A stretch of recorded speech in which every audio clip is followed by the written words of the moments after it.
Hey everyone, welcome to another episode of Future Ready Leadership. My guest today, Bob Chapman, who as of today is no longer the CEO of Barry-Wehmiller, but he used to be up until, I don't know, like 10, 12 hours ago. He's now the chairman of the board.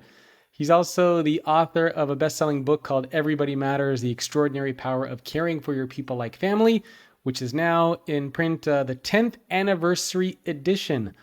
Bob has also been a guest on the show, I think two times before. Either I think two times. I think this will be your third. So Bob, thank you for joining me. Welcome back. It's a pleasure to have the opportunity again to reach your audience and share this powerful message of healing. Yeah, I'm looking forward to speaking with you. I'm trying to remember when the last time. I'm actually just doing a search here to see when the last time you were on the show. I think it was around 3 or 4 years ago.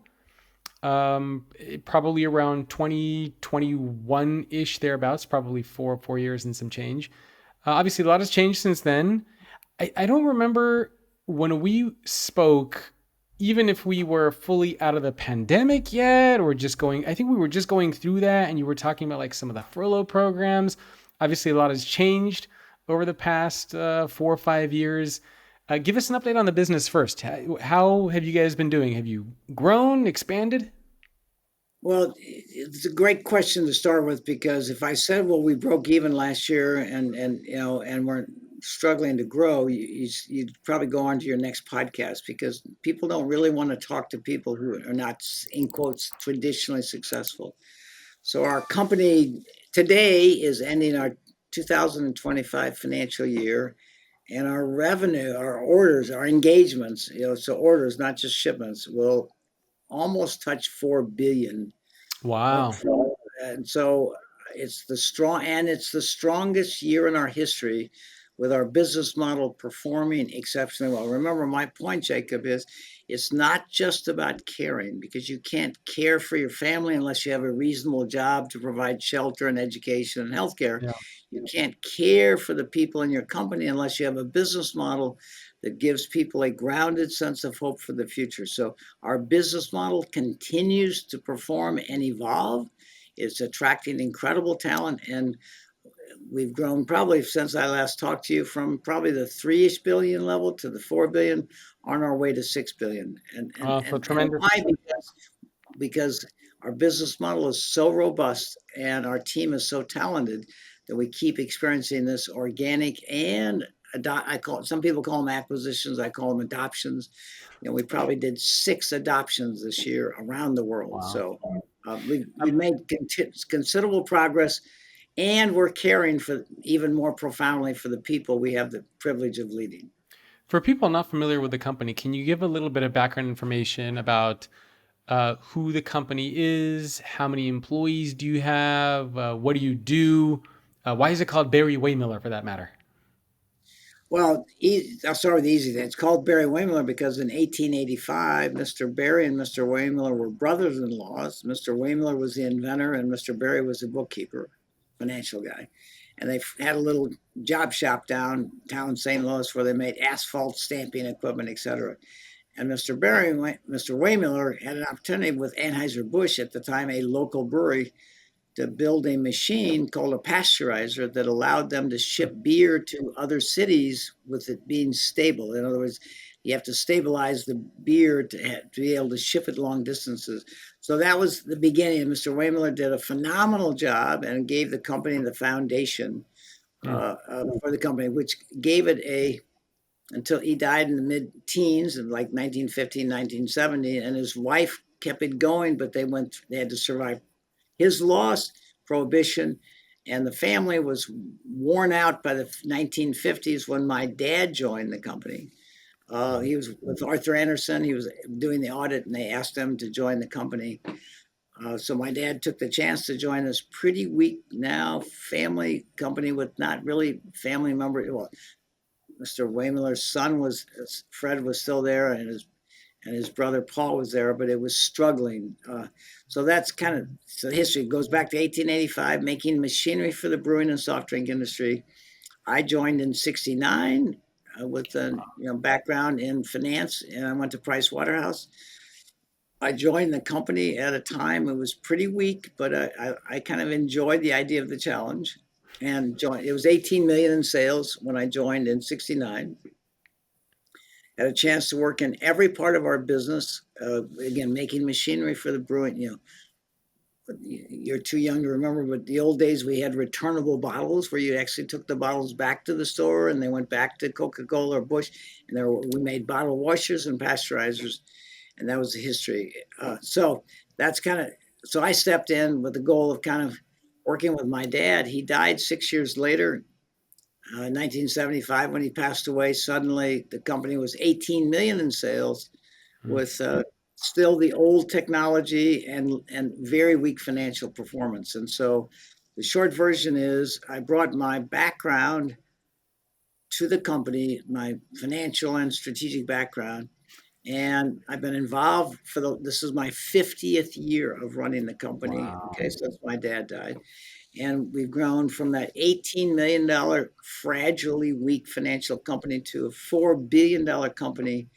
And since 1987, our share price has gone up 12% compounded annually since then. So we've outperformed almost everybody with kind of originally my unique business model, but then my unique business model amplified by our culture of care. How many employees do you guys have now? We have 12,000 team members, and we're the combination of 150 adoptions, or some people call them acquisitions, around the world. So we operate from China to India to Serbia to Japan, France, all over the United States. A lot of Again, places, yeah. 150 adoptions all over the world. So we have 12,000 people, and we don't call them employees, we call them team members, okay? We don't call them head, number of, heads. We call them hearts, the number of people. So, I remember you also don't use the word manager. yeah, don't use the word manager around me. I get violent, and sometimes, I have to hang up because I hate the word manager. I remember very well. So you mentioned quite a few times unique business models. So let's talk a little bit about that. What is it that makes Barry-Wehmiller so unique as far as the culture of the business side? What do you do differently? Obviously, your book, you have this concept of caring for everybody like a family. So what is it that sets you guys apart? Good question, Jacob, because I don't ever remember having this at my undergraduate or my graduate level or my experience after that. But the single most important thing I do is design a business model that gives people a sense of a future. Okay. So when they decide to join our company, they can decide to buy a house, raise a family, and count on me to have a job, have an opportunity for their personal growth. So the business model is the number one responsibility of a leader in a business. Okay. That a business model that gives people a grounded sense of hope. So our business model, when I stepped into it, it was a very broken model since the 1885 when it was started. It was highly concentrated in the brewing industry with a small number of customers because of the consolidation of the brewing industry, and old technology, which was, very concentrated, dependent upon returnable bottles and the need to pasteurize beer. So I thought, because we had Anheuser-Busch as a client since the early 1900s, and now I'm in the 1970s, and we still have them, that we could count on them because they had grown dramatically and they were significant. But one day, a gentleman retired who was our key contact, the chief engineer. He promoted somebody within his team. That individual, we thought great, and that individual decided that maybe this 100-year relationship wasn't the best thing for Anheuser-Busch, and he went out and searched the world for an alternative to Barry-Wehmiller. And at that time, they were probably 30% of our business, maybe 40%, because they'd grown so much, and ended up telling me that they decided to acquire the technology they bought from us for 100 years, to buy it out of Italy at 40% below our cost. And I was, again, fragile financially, and this almost killed me. Did Barry-Wehmiller change? No. A gentleman retired who had high confidence in us. Somebody else came in who felt there might be better alternatives. And they placed the biggest order in their history with a company out of Italy because they said, we're confident that that technology is going to work well. I advised them that it wouldn't. They placed the order anyway, and that company in Italy went bankrupt. we lost our largest account, and we barely survived that loss. So what I learned is a word I learned that I hope all your audience listens to. I learned from a company called Emerson Electric that a legendary leader named Chuck Knight, a little bit like Jack Welch, who built Emerson from like 2 billion to 24 billion with a key factor being balance. Never concentrate on any one customer, any one market, any technology. Should something change, there's nothing you can do to, like NCR cash registers are gone, Yep. Polaroid cameras are gone. So our business model, the foundation of our business model that I developed in 1987, the fall of 87, early 88, was the word balance. I didn't want to be concentrated on any one customer, any one technology, any one market. Should something change, I can't do anything about it. Like I experienced with Anheuser-Busch, okay? Mm. Like I've seen other people experience. So the business model is the engine, and the culture is the premium fuel that allows that engine to perform. You can't just say you're going to care for people, because you can't just say I'm going to be nice to my family and lose your Yeah. job and lose Yeah. your home. Okay. But really, so question for you on that. So the approach that you took is instead of specialization, you did more, I guess you could say generalization. So instead of focusing on one particular, or you did just multiple things really well. Diversity. So, in other words, an opportunity came along in those early days when I adopted this to add another product line that Anheuser-Busch also bought, okay, our biggest client. Somebody said, "Oh, this is perfect because you have this relationship with Anheuser-Busch." I said, "No, I actually don't want it because I don't want it. I don't want it. So if I lose Anheuser-Busch, I not only lose historic, but I lose the new one." So I worked very hard on technology that I could understand, but dealt with different markets, different customers, different clients, so that I would give our people a better future. And it is proven. Again, if Ford designs a new F-150, they drive it into the worst terrain they can imagine to see how it holds up. If you design a business model, which to me is the number one responsibility of a leader, drive it into the 08, 09 economy when Jack Welch's General Electric fell apart. Many companies had dramatic losses, and we went through it without letting anybody go. Our share price went up 11%. We came out of it stronger than we went into it, because our business model has been tested during 08, 09, during COVID, during tariffs, and our company continues to expand. So I want to emphasize to your viewers, your primary responsibility as leaders is to make sure your people are safe in a business model that gives them a future. So let's separate, because there's the business model and the culture. It sounds like the business model is to be not focused in one geography or one industry or one product. So you had multiple different things going on there. So that's kind of the business model. And now let's talk a little bit about the culture piece, because I think that that's probably the most interesting, I would say, for a lot of people. Because, there are some companies out there that do specialize and focus in one particular area. And there are other companies like yours who are, believe in diversifying, so to speak. But I think really what makes your company unique is the culture. So let's unpack that a little bit. How would you explain your culture, and how is it different than most companies out there? Well, I want to take a step back because I want to tie this in for your listeners. When Harvard wrote their case study, and it was first introduced to 160 executives from around the world at a special session of Harvard for executive MBAs, they studied our company, and the next day they came in to discuss it. And the professor, Jan Rifkin, said, "Is Barry-Wehmiller's success its business model, strategy, or its culture?" They talked about it for another 10 minutes and voted. 75% said our culture is the key to our success. Mm-hmm. And then Jan looked over at me and said, "Bob, would you like to comment?" Well, I had never thought about that. And I got up and I said, "I understand what you say, but let me give you an analogy. If Ferrari designs the ultimate high performance engine, a magnificent mechanical design, and you put 85 octane fuel in that engine, it'll start, it'll drive down the road, but it probably won't win those high performance races." And I said, "But if you put 91 octane premium fuel in that engine, it'll perform to its potential."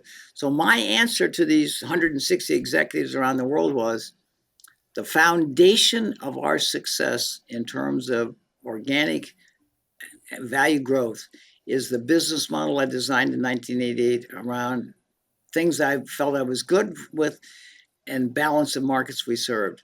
That model, I dreamed in 1988 when I designed it that we would go from 20 million to 100 million. That just seemed like a dream. That business model, with slight evolutions, has taken us to 4 billion. And I said the culture is the premium fuel that allows that engine to perform. So the relation, it's not like being nice over here and then having a business over there. The Yeah. integration of the business model, which is the foundation of our responsibility as a leader, is then is then supercharged, empowered by the culture that allows people to bring their gifts fully to a good business model. But you can't take a good culture and put it in a bad business model and think you're being good to your people because you're nice. Yeah. Yeah. It's any more than parenting is being nice to your kids. Being parenting is being responsible to give your kids a future with teaching them fundamentals. So again, the business model is the engine and the culture is the premium fuel that allows that engine to perform. It's not one or the other, okay? It Yeah. is I both. like that. I like that way of thinking about it. All right, so then let's unpack the culture a little bit. So, what is it about your culture that's different, unique? Can you unpack that a little bit, and then maybe we can dive deeper in some of the elements? Yeah, that's I would say to you from my undergraduate degree in accounting, my MBA from Michigan, to my experience at Price Waterhouse, to my experience in the business world, the lens through which I saw our 12,000 people, I saw them as functions for my success. I needed an engineer. I needed a financial guy. I needed a sales guy. I needed a machinist. I needed assembly. And I described them as functions. I was a nice guy. We had a nice company. But the lens through which I was taught and experienced, I saw people as functions for my success. And when I didn't need them, we lay them off. That's just what you do. It's Yeah, not personal. It's just part of business. Okay. And so the day around 2000, 2001, 2002, when I was at a wedding and I saw everybody oohing and ahhing at this precious young man and young lady getting married, I had a revelation. All of a sudden, the lens through which I saw people, the way I was taught, the way I experienced, was reversed. Instead of seeing them as functions for my success, I saw them just like that young man and young lady as somebody's precious child that simply wanted to know they mattered. And I had them in my care for 40 hours a week.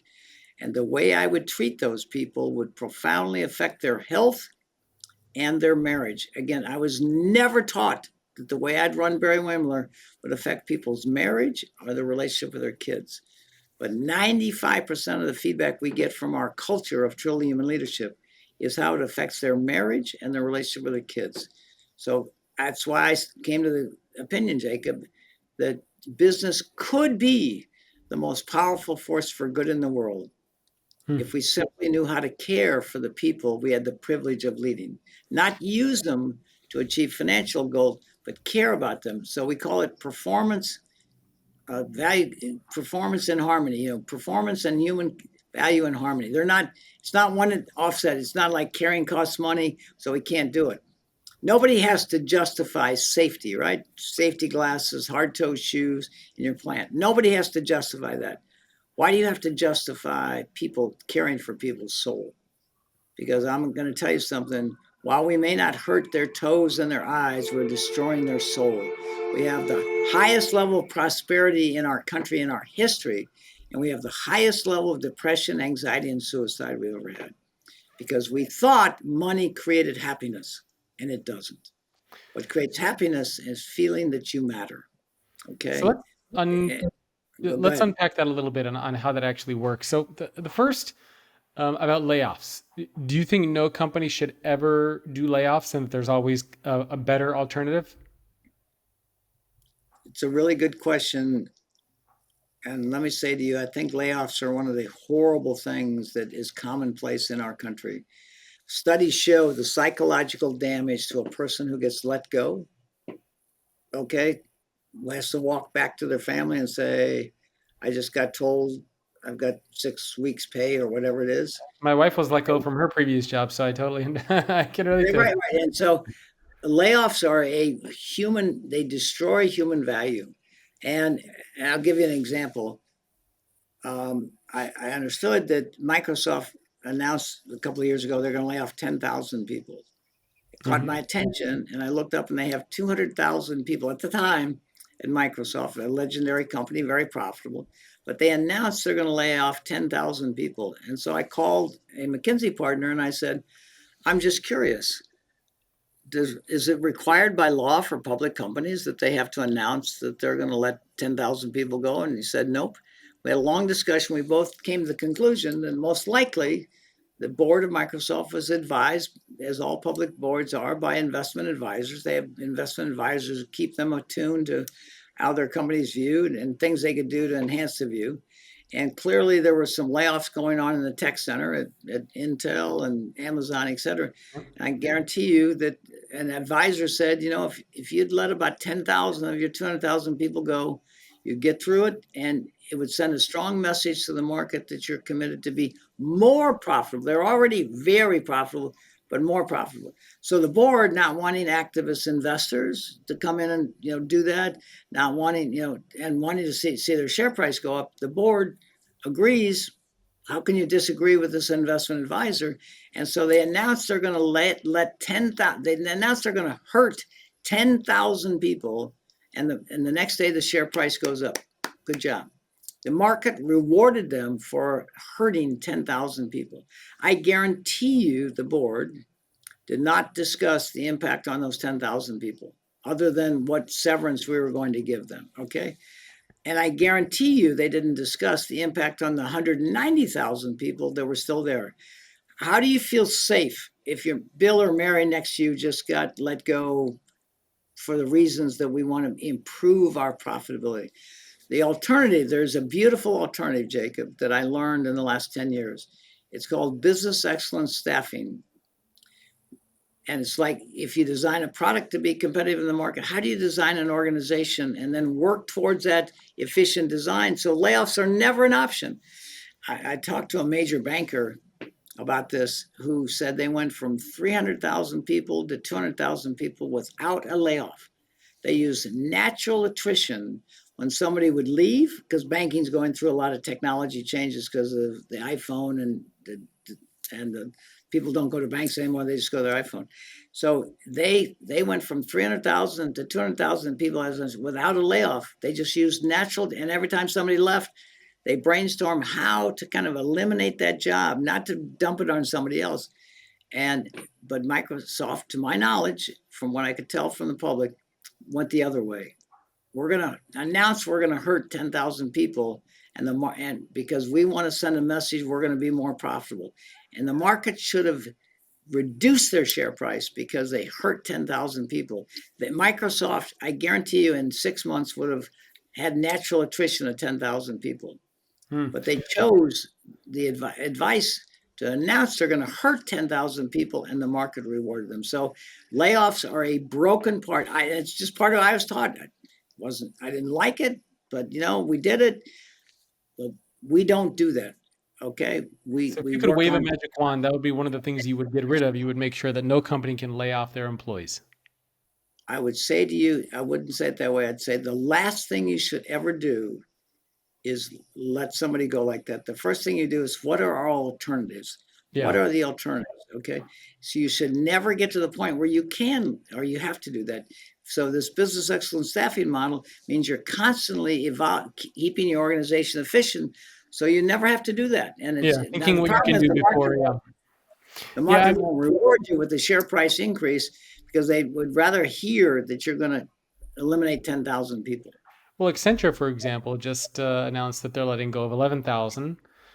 They're talking about doing this because they want to make room for AI. I mean, they're a massive company. They have 790,000 employees or something like that. So Yeah. gargantuan. And I mean, you hear companies doing. Okay, they got 700,000 people, and how many people are going to 11,000? Why are they? They Why have are they letting almost 800,000. natural attrition? Natural attrition would have they would have lost 11,000 people in 6 months, Yeah. but they Yeah, wouldn't have maybe. got credit. They wouldn't have got credit because it is a broken part of our society that we use layoffs to make numbers work. We're not going to make this quarterly earnings. So let 500 people go, so we can boost our earnings. So we were taught and rewarded to use people to make numbers better. But doesn't the flip side of that also work where if a company says that they're not going to lay you off, should an employee also be then committed to not quitting or to agreeing No. to be a high performer and stay there for, I don't know, 20 years? So Or is we've it been doing this for 20 years. Okay. We got through 08, 09 without letting anybody go. Okay. And it actually enhanced our culture because it said that we live the values. We didn't let people go. We don't ever say you're employed by life. We say that we don't use layoffs to make numbers happen. Okay, if somebody doesn't perform and we've done everything, we call it hard love, not layoffs. Layoffs is a horrible word. Okay, just again, study the psychological damage that's done for people who get. I interview people all over the world who get laid off who join our company. It was a horrible personal experience for their family. Do you think boards talk about that? I guarantee you they talk about the financial implications, not the human implication. Okay. I guarantee you that. No, I agree. I agree. So what do you say to people who might make the argument and say, well, part of a company, especially it's publicly traded, you have shareholders and stakeholders. Isn't it in the best interest to do something like that because the shareholders are happy, those who invested in the company are happy, the existing employees who stay at the organization, they are happy because they still have jobs, they still, right? So they're still taken care of. Because somebody might say, well, if we didn't have to lay those people off and we just kept everybody on board, and maybe the whole business would suffer. Maybe the company would collapse and then everybody would suffer as opposed to just these 11,000 people. No, that's the wrong lens to say it through, Jacob. Don't buy it. If you embrace, as we have, business excellence staffing, where you're constantly working to make sure your organization is efficient, to changing market dynamics, changing cost dynamics, and you use natural attrition, which 15%, varies by company, and you say the last thing we're going to do is hurt people. Okay, so our overriding principle is we measure success by the way we touch the lives of people. That North Star guides us, and we say we never want to get in a position where we have to do that. Okay, we never want to get in that position because that's a failure of leadership. That's not a failure of those people. We invited them into our company. They decided to get married because of the income. They decided to buy a home, have kids, and we walked up to them and said, "Sorry, we need to make our numbers happen. We need to improve our profitability because AI is coming. I don't care what reason people use. Like use the example AI. They're going to let people go because of AI. Yep. I don't agree with that. Yeah. Okay. They could, through natural attrition, they could attrit to that organization, and people would feel safe. And you think that people that didn't get laid off are happy? I guarantee you, Donna Hicks at Harvard said that one of the greatest fears of people and companies is to get laid off. So you may have not gotten laid off this time, but maybe you're next. So people live somewhat in fear that they're going to be let go. And we don't say we're not going to ever have layoffs. What we say is, welcome to the family. This is a place you can count on for your future. And we work constantly to make sure our business model, which is the way we design our people, is efficient and effective. And we constantly use this natural attrition to achieve the same goal without hurting people. And so people feel safe. Yeah. And remember, any way you look at it, all the people from Harvard's, McKinsey, Simon Sinek, Bill Urey, Roger came into our company, said they have never seen anything like it. Why? So because it sounds like so your argument is that attrition is okay, it just needs to happen naturally instead of forced. And if it does have to be forced, it should be the very absolute last resort that you go through. You look at everything else, yeah. Would you lay off your kids to make numbers happen? I think we all know the answer to that one. Okay. And so if you look at, in our case, 12,000 team members as somebody's precious child who's placed in our care, you're not going to abort to these horrible practices of making numbers work and destroy. But remember, with what we're doing today, which is what you're talking about, 88% of all people feel they work for an organization that doesn't care about them. Okay. 65% of all people would give up a salary increase if they could fire their boss. Nobody debates that. But they think what we're doing, they don't know how to. Layoffs are fine with people. They actually are applauded by the market. It's So sick. It's sick. what's the responsibility of the employees in this equation? So the company, it sounds like, is a place where you say, we're going to take care of you as long as you want to be here. We'll make sure that you have a job. We're going to put you first. We're going to do everything we can to never have to lay you off as long as you want to be here. What commitment should the employee be then making to the organization? So, for example, I'm going to show up every day and I'm going to do my best. I'm going to, bring my professional self forward, right? I'm not going to like jump ship at the first opportunity that I get, right? So how do you have a dialogue between the responsibility of the company versus the responsibility of the employee? You don't. Okay. First of all, when we invite somebody into our company based upon their skills and competencies and our need, we don't make any representation other than we have look at our culture, ask us any question you want, because we have a business model that has been tested in the worst of times, that's given people a good future, and we want to invite you into this organization. We don't say you'll never get laid off. We don't say you'll never get asked to leave. We say this is the company and the culture. And what's interesting, and again, Jacob, I never heard this, but a young man, high school football coach in Kimberly, Wisconsin, read my book, first book, and wanted to meet me. He came up and he's told what the book meant to him. And I said, Steve Jones is his name. I said, Steve, how do you teach young men, in this case football, about winning and losing? How do you do that? And he said, we don't. We don't talk about winning and losing. We talk about playing your position well for your fellow team members. And they won 72 games in a row and 5 out of 6 state championships. Never occurred to me to play my position well in a company for anything other than my success. I wanted to be advanced. I wanted a good salary increase. I wanted a good promotion. I wanted a chance to grow.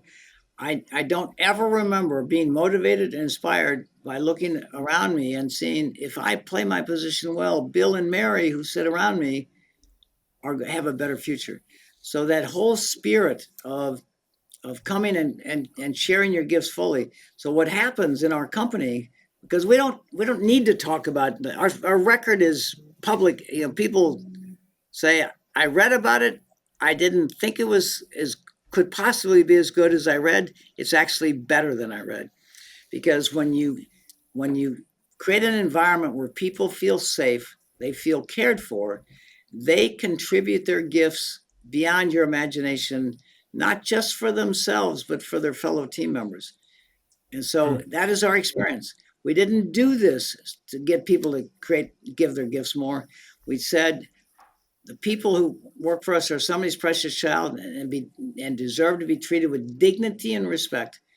And again, 95% of the feedback we get is how it affects their family life. Can you imagine what it feels like when people tell you I have a better marriage and I'm a better father and mother, given the society and the issues we face? So again, we don't make any representation other than look at the company, look at our track record. Here's our intention to give you a grounded sense of hope for the future, so you can contribute your gifts for your career as well as Bill and Mary who sit next to you. And we don't need to say, oh, you're never going to get laid off. You can do anything you want to do. So we don't ask them what they do. Jay, you cannot believe the talent from major corporations that are joining our company to now. I mean, I was just on the phone this morning with our consulting company. We've hired 230 engineers this year and are going to hire 350 engineers next year. And we're having no problem in finding them. And every time people talk about, I read about your culture. So we don't need to say to you now, remember, if we're never going to let you go, you got to promise to be good. That's kind of a dumb conversation. What we say is that welcome to the company. You have a good future. Now let's go do good things. Okay. And people, the bad news about COVID, it was highly contagious. The good news about caring, it's even more contagious than COVID. It attracts unbelievable talent. People stay because they can't imagine working anyplace else. and it attracts, we've done 140, as I said, adoptions or acquisitions. The number of opportunities we have to bring other companies in our family has dramatically increased with this culture, because they can't look anyplace else other than us for a good steward of the people in their company. So there's just no downside. If you've got a good business model, you attract talent, you attract resources, and the stories you will hear will fill your heart with hope. Can you unpack then a little bit about what some of that means? So when you say treat your employees like a family, give them dignity, give them respect, treat them well, if you had to break that down, are there like certain pillars that make up what that looks like? Is it training and Yeah, development programs? Is it like what does that encompass? What does that look like and mean? good question, easy answer. 20, maybe 22 years ago, a young man asked me a question. He said, Bob, what is your greatest fear? Now, this is a new team member, very bright new team member. Nobody that knew me would ever ask me that, because I'm the eternal optimist. And I thought a minute and I said, Brian, my greatest fear is that we were blessed with a leadership model that could heal the brokenness in the world, and it would die with me. So we got up the next morning after that dinner and said, what are we going to do? We need to create disciples. So it's not Bob's belief. We all believe this is the way we are called to treat people we have the privilege of leading. And so we decided that day we couldn't send people back to our universities to get human skills, because we taught academic skills, got academic degrees. So we started our own university the next morning with the idea of teaching human skills. And the foundational skill we teach is empathetic listening, which astounded me that we needed to teach adults to listen.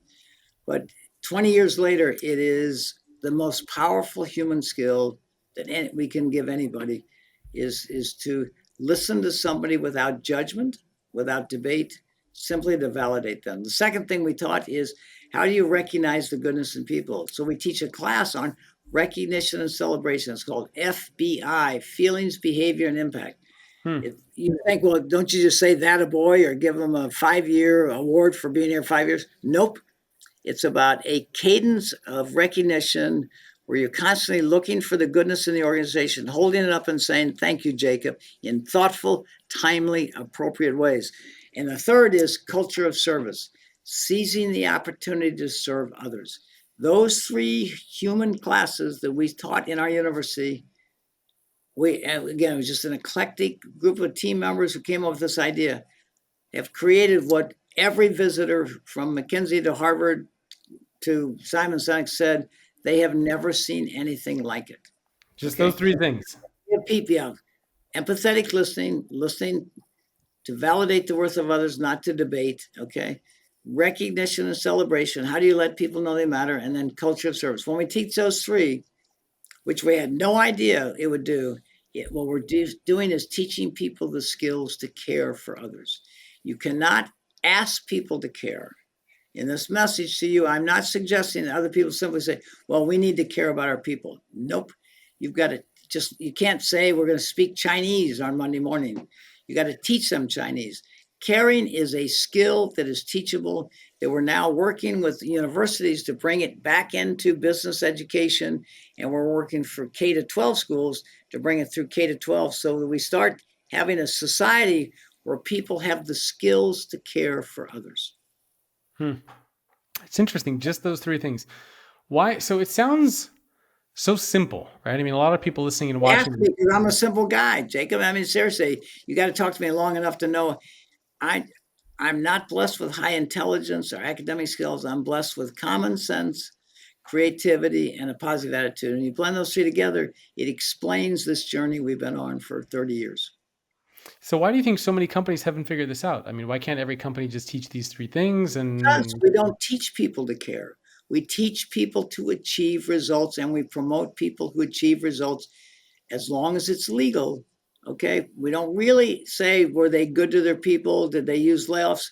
We say, look at Joe took this from EBITDA of 5% to EBITDA of 15%. So in our society, success is money, power, and position. And it doesn't matter how you get it, as long as it's legal, because everybody will say you're a wonderful person because you'll write checks to charity. The greatest act of charity is not the checks we write.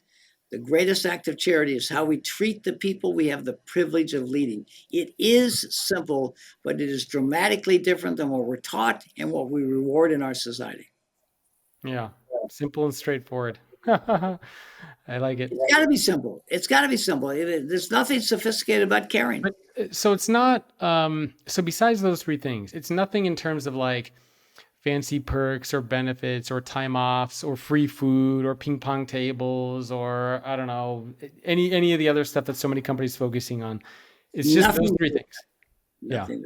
I thought from my business education, my experience, that if I offered you a job at a competitive salary with responsible benefits, that was an equitable trade for you bringing your gifts into our company. That's what I Yes. thought. Okay. It never occurred to me, uh, the profound impact we would make upon your life. Okay. And what that would mean to you. But if you heard what I've heard in the last 20 years, the healing power of our leadership model, again, we say, what's wrong with kids today? Well, where do they come from? They came from these families that have worked for companies where they don't feel valued. Okay, they feel used. And when they come home at night, remember, 74% of all illnesses are chronic. The biggest cause of chronic illness is stress, and the biggest cause of stress is work.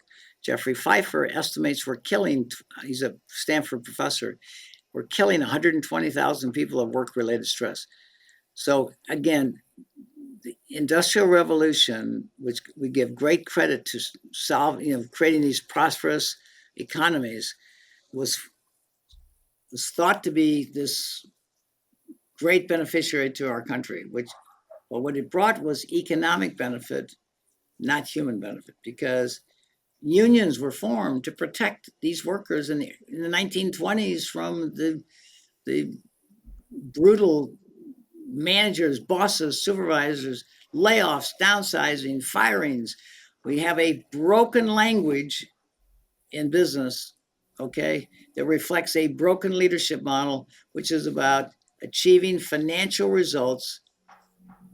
No, but if we pay people well, that's okay, because that's the exchange. And the greatest, and what we've learned, again, we've got the most prosperous economy in our history, and we have the highest level of depression, anxiety, and suicide. And business sits back and says, not our problem, must be drugs, it must be the iPhone. Business is destroying, and again, I say business, I mean hospital leadership, university leadership, nonprofit leadership, government leadership. And I speak in every part of our society, and I say the same: lack of leaders who have the skills to care for the people they lead. That is the issue we face in our country that I want your voice, your listeners to hear. We are self-destructing for economic benefit, but we know no other model, and we don't have the ability to step out of that broken model into one where we actually care for the people we have the privilege of leading. So what are your thoughts on the impact that AI is going to have here? Because a lot of people are saying AI is going to increase automation. It's going to make it harder for new employees to find jobs. It's going to reduce the workforce. Are you concerned that with the massive use of AI inside of companies, we're going to create less humanity instead of more? No, I actually think technology allows us to improve humanity. I know that AI is going to help us develop better life-saving drugs because we can accumulate data more powerfully, faster. So I think I've watched in my 50-year career, tremendous evolutions in technology, from the computer to the iPhone to transforming all these technologies we have today. And the AI is just the latest. It's going to enhance the ability of people to capture information and share it in a meaningful way, which will improve the future. Because remember, the high school graduation rate, I assume is actually declining. Yeah. People are having fewer children later in life, and high school graduations are actually declining. Our issue is not more jobs, shitty jobs where you treat it with disrespect. Our issue is opportunities for people to use their skills fully and use technology to enhance that. in the old days, we had Bridgeports where we made parts for our machines, in small batches manually. And then we got NC programming machines, and that machine could produce 10 times as much as an individual did. Was anybody worried about then the fact that we wouldn't need as many machinists? No, because the machine tool was a way to reduce costs, improve quality, and companies did well. AI is simply the latest technology that everybody, finds some reason to be concerned. Anything, a car allowed you to go visit your mother who was ill in Iowa, okay, because you had a car. A car also could drive in a mall and kill a lot of people. Any technology can be used for good or for evil, okay? Any technology. Okay, and all the malls in the cities I live right now, they have these barriers now to keep cars out of malls. Who would have thought that a car would be used to run over innocent people in malls where people were gathered? So any technology can be used for good or for bad. In my opinion, AI will advance our treatment of medications. It will give us more power to capture more information. It will then amplify our ability to make the world a better place because it accelerates the accumulation of information. I like the optimism. As you did say earlier on, you are an optimist.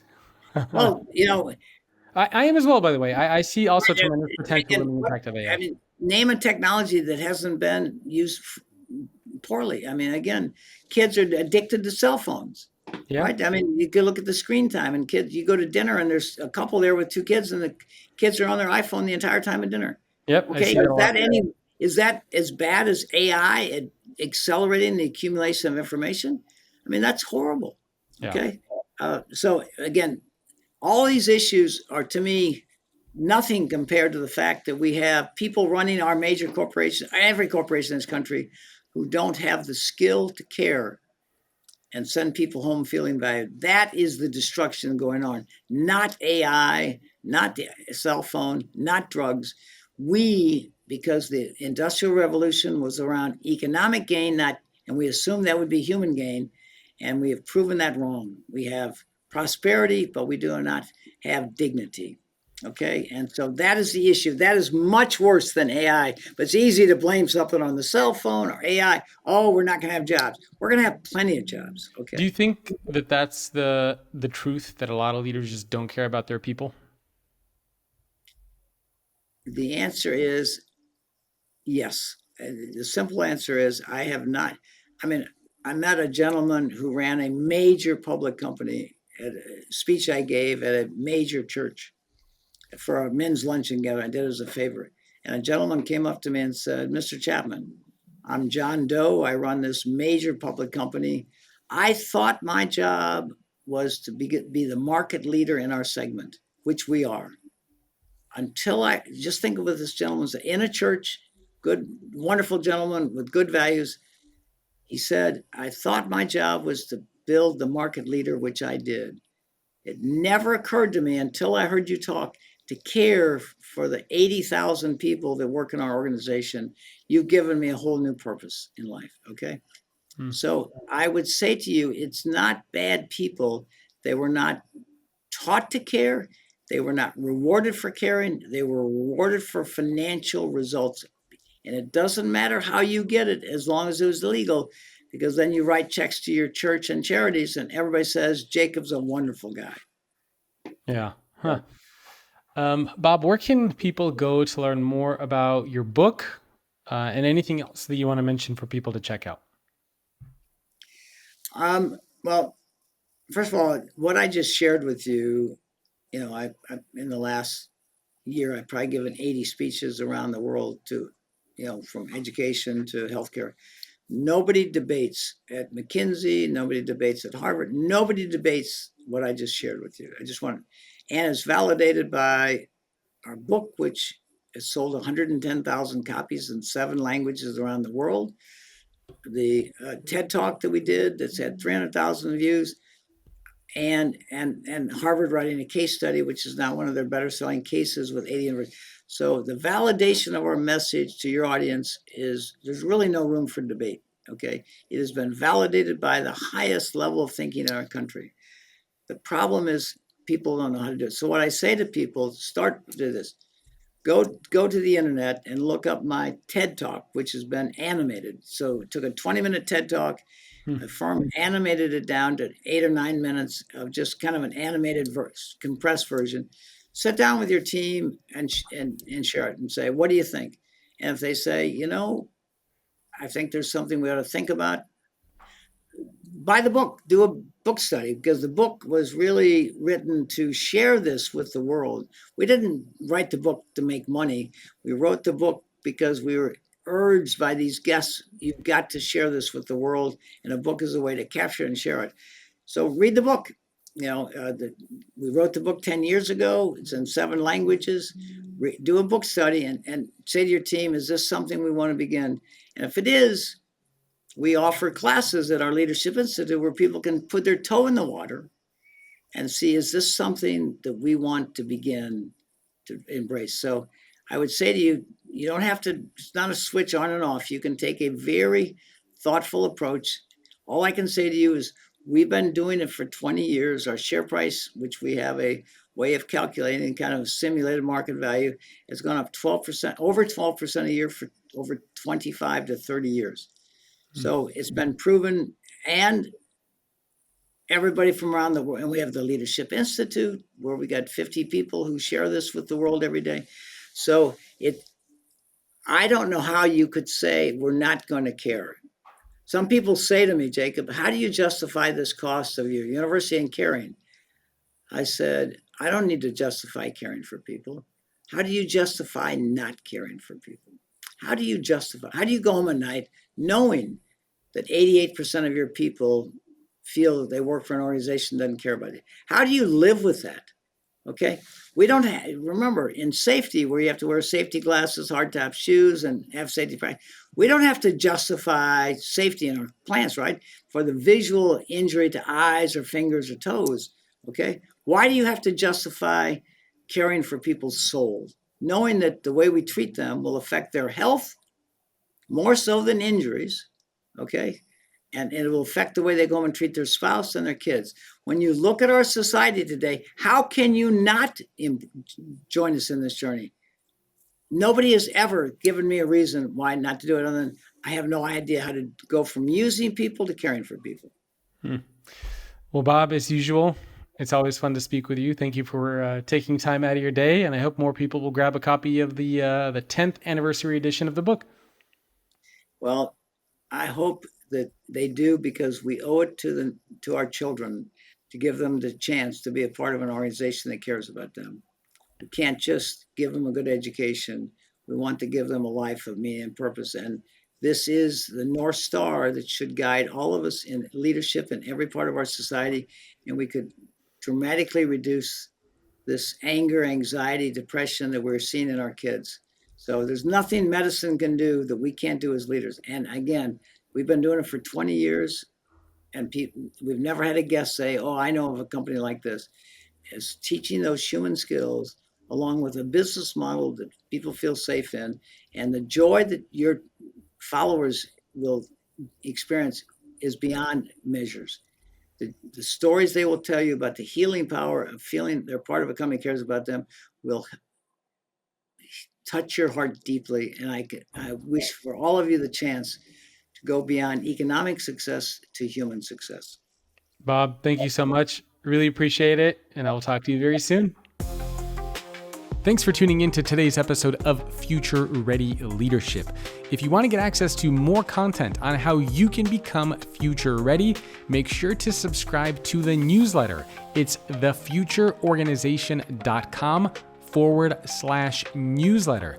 And if you enjoyed this episode, please send it to somebody who you would like to see become a better leader. Thanks for listening or watching, and I will see you next time.